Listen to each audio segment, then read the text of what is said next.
sadar nggak sih kalau misalnya tren fashion kita yang pakai hari ini tuh bukan cuma soal looks, tapi ada pusat politik internasional di belakang. Nah, biar paham polanya, kita bisa pakai kacamata teori politik perbandingan. Ada konsep namanya sistem politik input dan output. Sederhananya, sistem politik itu kayak mesin pengelola. Input itu berupa tuntutan demands dan dukungan support dari masyarakat atau lingkungan eksternal maupun internasional. Proses ini, tuntutan ini masuk ke dalam lembaga negara yaitu digodok. Output ini hasilnya dikeluarkan berupa kajian polisi atau undang-undang. Di era globalisasi ini, tuntutan eksternal seperti tekanan pasar internasional, aturan WTO, atau boikot global bisa memaksa pemerintah suatu negara mengubah regulasi domestik mereka. Efek domino ini yang mau kita langsung lihat pada hari ini. Ayo kita cari tahu opini teman-teman di luaran sana. Nah, jadi kita sudah berada dengan kakak siapa sih? Kakak Alma. Oke, Kak Alma mau nanya-nanya ini, seberapa sering sih kakak belanja dalam sebulan itu mengikuti tren di media sosial, fashion, dari baju, kacamata, hijab, atau sampai celana dan sepatu itu dalam sebulan itu berapa sering sih? Kalau berani atau celana itu saya kurang besar, tapi saya lebih sering beli jilbab biasanya. Karena memang dulu saya menyesuaikan baju itu jarang diganti, tapi jilbab sering diganti gitu warnanya kak atau itu sih. Memang saya kalau baju saya agak jarang diganti brand, saya lebih minat, saya lebih sering langsung ke toko biasa melihat kualitasnya atau seberapa bagusnya sih, jadi saya harus melihat kalau kualitasnya menurut saya kan ya nggak apa gitu, daripada saya beli di Shopee nggak terlalu di bahannya, karena saya agak sensitif sama kulit. Oh gitu, jadi kabarnya jarang beli di online, lebih sering langsung belinya. Oke, makasih banyak ya Kak. Halo semuanya, jadi kita ada sampaikan.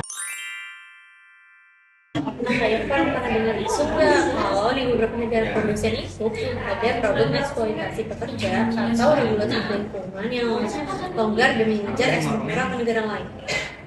Kebetulan aku pernah dengar sih masalah eksploitasi pekerja ini. Biasanya tuh kayak di rata-rata kebanyakan dari Asia Timur, kayak Uni Emirat Arab, itu Qatar, baru Arab Saudi. Nah, rata-rata itu pekerjanya migran, jadi dari luar negeri mereka masuk ke daerah Asia Timur itu buat bekerja sebagai buruh di sana. Nah, biasanya itu rata-rata pekerjanya itu dia ditahan di sana. Dengar-dengar ya, dia ditahan, kayak paspor ditahan, jadi dia nggak bisa balik ke negara asalnya sendiri. Gitu ya. Kira-kira menurut kakaknya sendiri nih, adil nggak sih kayak gitu terjadi di sana? Kalau menurut aku sendiri ya, hal kayak gitu sebenarnya jauh dari kata adil. Karena kan kita bekerja untuk orang di atas kita, gitu. Tapi kita tidak mendapatkan keuntungan yang memang untuk diri kita sendiri. Seharusnya kita dapat. Ya, hak kita tidak terpenuhi secukupnya karena diambil oleh orang-orang yang memang di atas dari kita. Gitu. Hak kita diambil sama orang yang seharusnya harus dapat itu sebenarnya. Ya, betul. Berlebihan. Berlebihan. Terima kasih ya Kak Irfan. Sama-sama. Nah, ngomong-ngomong soal itu, gimana kalau pemerintah bikin aturan buat ngebatasin barang impor jadi murah? Tujuannya sih biar industri lokal sama lingkungan bisa ketolong, tapi kan akibatnya harga barang bisa naik. Kamu bakal dukung atau malah protes? Kalau buat lindungin produk lokal sama lingkungannya sih aku dukung ya. Tapi kan kita anak kuliahan, jadi kan duit pas-pasan. Tapi kalau misalnya ada jalan tengahnya, misalnya kayak produk lokalnya dikasih subsidi biar harganya tuh nggak gila-gilaan. Oh, jadi ngedukung tapi ada syaratnya gitu ya. Terus menurut kamu biar produk lokal itu bisa bersaing tapi harganya tuh nggak bikin kantong kita kering, solusinya apa? Mungkin pemerintah bisa bantu UMKM ya dengan biar naik kelas dengan cara kayak dikasih pelatihan, dikasih bahan baku murah, terus juga promosi online. Terus kita juga bisa ubah kebiasaan kita dengan jangan beli baju banyak-banyak tapi gampang rusak, mending beli baju sedikit tapi itu awet sama buatan lokal. Bener juga, jadi kampanyenya itu bukan cuman soal ayo beli lokal, tapi juga kayak ayo beli yang pinter. Kasih ya Dil insight-nya, ini bisa banget dipakai buat bahan kampanye aku dan kelompok aku nanti.